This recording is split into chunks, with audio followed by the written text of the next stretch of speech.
que tratemos de entender cómo funciona la mente de ese niño. Si hacemos esto, de entrada ya hemos ganado muchísimas cosas, ¿no? A veces se detecta una cierta obsesión por parte de los que estamos en este lado del puente, porque crucen el puente. Pero hay algunos aspectos de ese puente que no pueden cruzar, que tienen que ver un poco con su forma de ser y que hay que entenderla. Entonces, empeñarse a lo mejor en que un niño, y no digo que no se haga, que un niño con autismo juegue como juegan los demás niños con desarrollo normal, puede ser un empeño vacío, que a lo mejor es mucho más sensato plantearse otras cosas.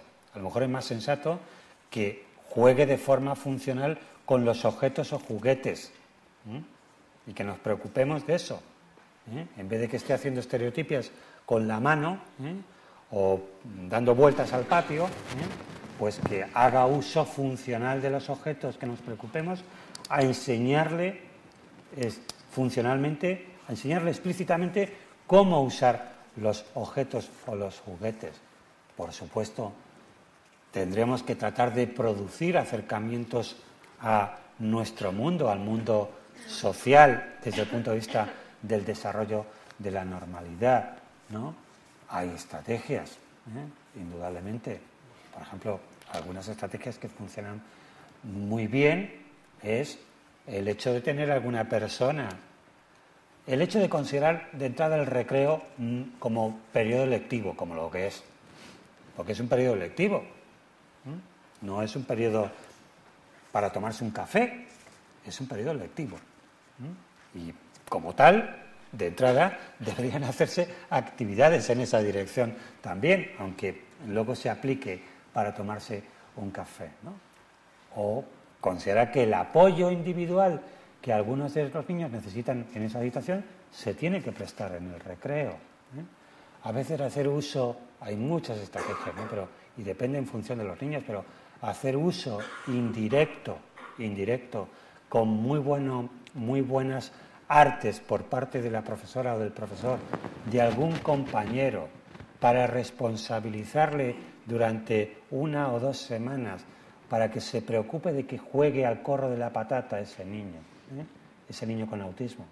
Y la profesora reforzar en público a ese otro niño, diciéndole que está encantada de lo bien que ha enseñado a jugar al corro de la patata al niño con autismo, hace que se multipliquen los niños levantando la mano por interactuar con el otro niño, ¿no? Entonces, hay que disponer de este tipo de estrategias si el objetivo es conseguir, indudablemente, una mejor interacción social, ¿no? Insisto que no en todos los casos, a lo mejor es el objetivo más relevante. El objetivo más relevante puede ser otro. Joaquín.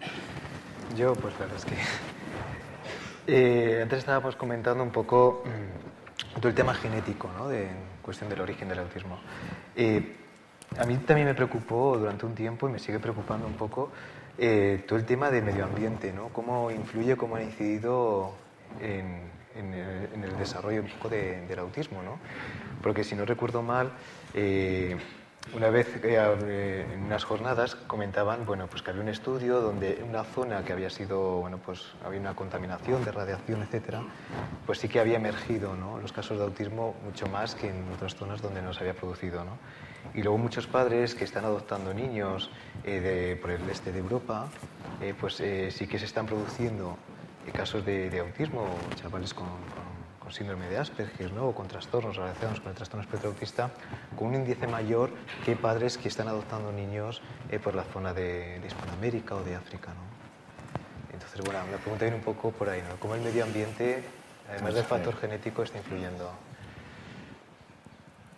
No es descartable, desde luego, y abundando un poco lo que estaba diciendo Isaías, ¿no?, la influencia ambiental.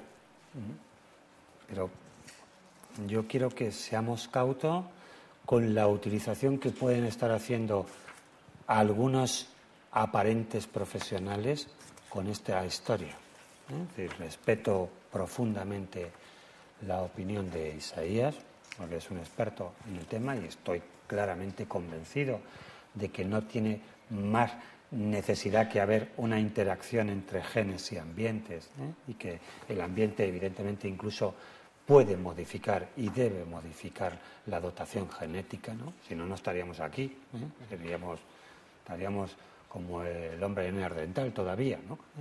Pero otra cosa es la utilización que puedan hacer, insisto, algunos aparentes, y llamo aparente profesionales, manejándose con hipótesis exclusivamente ambientalistas, porque están dando lugar a interpretaciones erróneas, ¿no?